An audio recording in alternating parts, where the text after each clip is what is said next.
Good Morning Business. Business Plan. Et à 7h43, notre invité, c'est le président de Cita Europe, Sergio Colella. Bonjour. Bonjour. Alors, il y a un an, on vous parlait, ou il y a même un an et demi, de la crise, de l'effondrement du trafic aérien. Maintenant, on vous parle de l'explosion du trafic aérien et l'explosion, malheureusement, des pertes de bagages. On est passé de 9,9 millions de bagages perdus à 26 millions de bagages perdus l'an dernier. Vous êtes responsable en partie du suivi des bagages, pas seulement des passagers aussi, des données de vol. Qu'est-ce qui s'est passé l'an dernier ? Alors, d'abord, le nombre de passagers est reparti à la hausse. En 2021, on avait à peu près 2 milliards de passagers dans le monde à cause de la crise du Covid. Et la bonne nouvelle, c'est qu'en 2022, on a compté 3,5 milliards de passagers. Ouais. Donc, le nombre de passagers a augmenté de plus d'1 milliard pour revenir presque au niveau d'avant-crise. Sauf qu'en même temps, à cause de la crise, notre industrie, le transport aérien, a perdu plus de 2 millions de jobs parce qu'il a dû faire face à la baisse énorme de la demande. La remontée étant très très importante, on a eu ce décalage sur lequel on travaille depuis l'été dernier pour faire en sorte que dans les prochains mois et les prochaines semaines, et encore aujourd'hui, la situation soit tout à fait acceptable pour le passager.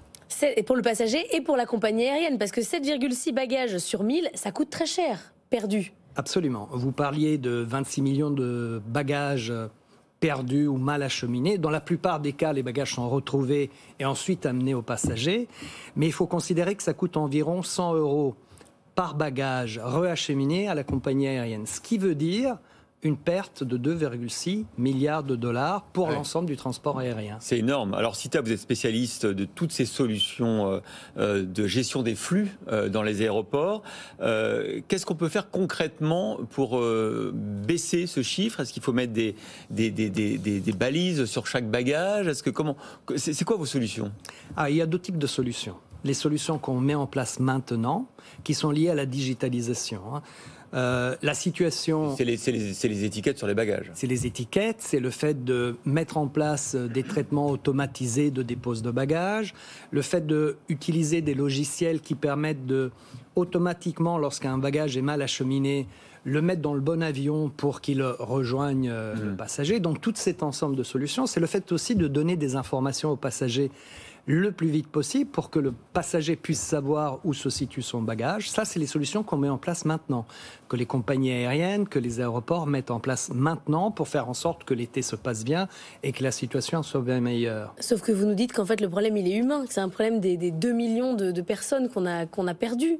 Alors absolument. D'un côté, et là, vous n'allez rien pouvoir faire, vous, Cita, vous êtes sur la donnée, donc vous subissez en fait cette crise du recrutement. Alors, la réalité, c'est que le secteur aérien est en train de recruter. À Heathrow, il y a 20 000 recrutements en cours. Lufthansa est en train de recruter des milliers de personnes. La même chose en France. En parallèle, la digitalisation est une solution.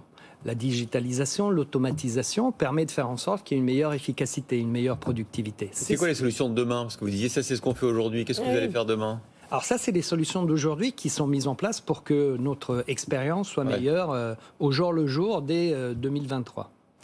Ce qui est en train de se passer aussi à moyen terme, c'est la mise en place d'étiquettes électroniques. Ça, c'est quelque chose qui sera probablement mis en place dans les 5 à 7 prochaines années. Mais ça existe déjà, non ? Alors, l'étiquette électronique ou les tags existent. La problématique, c'est d'équiper l'ensemble des aéroports de lecteurs qui permettent d'identifier lorsque une étiquette électronique est là et de pouvoir identifier où se situe le bagage. C'est pas le cas partout, ça ? Ce n'est pas le cas partout, ça requiert des investissements importants. L'autre innovation, mais c'est pour vraiment après-demain, c'est aussi la reconnaissance automatique des bagages par visualisation électronique. On pourrait parler de biométrie des bagages. Des bagages. C'est-à-dire le fait que une caméra, une intelligence artificielle reconnaissent les bagages. On est aujourd'hui à des niveaux de reconnaissance de 90%. Mais quand même, et toutes les valises sont les mêmes. Bah oui, ça se ressemble. Je sais bien qu'on n'est pas bon à l'œil nu, mais quand même, toutes les valises sont les mêmes. À l'œil nu, toutes les valises sont les mêmes. En recherche et développement, on est en train de développer des algorithmes qui permettent de reconnaître 2 valises noires qui sont du même fabricant par des traces, des changements. Ça, c'est vraiment pour après-demain. Mais ce qu'il faut bien comprendre, c'est qu'aujourd'hui, la situation est en train de s'améliorer. que depuis des années avant le Covid, la situation s'améliorait régulièrement grâce à la digitalisation. Et après, quelque part, dans quelques années, il faudra penser aussi au découplage entre le passager et le bagage. C'est-à-dire ? Il n'est pas écrit que le bagage doit voyager dans le même avion que le passager. C'est un peu comme le passage de la technologie du PABX pour le télécom à la technologie de Mais l'IP. attendez, je ne veux pas me séparer de mon bagage. Alors, si vous C'est pouvez... presque psychologique, en fait, le problème, la barrière. Ah bon ? Bah Vous avez oui. un problème psychologique avec Oui, le je bagage ? veux rester avec mon bagage dans le même avion. Vous savez, vous regardez sur le tarmac qu'il arrive bien et tout. Non, mais il y a une barrière psychologique, non ? Donc peut-être avec une Non, avec moi, exception en ce d'accord. qui vous concerne, Une mais thérapie. imaginez, Une thérapie. imaginez vous puissiez déposer votre bagage chez vous, Ah oui. en ville ou à l'hôtel, et que vous êtes certain de le récupérer à l'arrivée ou à l'hôtel où vous allez. D'accord ? Donc ça, c'est aussi des solutions auxquelles on travaille, on réfléchit pour après-demain. Voilà, les bagages IP qui parcourent le monde mais qui arrivent au bon endroit, au bon moment, après avoir fait plusieurs fois le tour de la planète.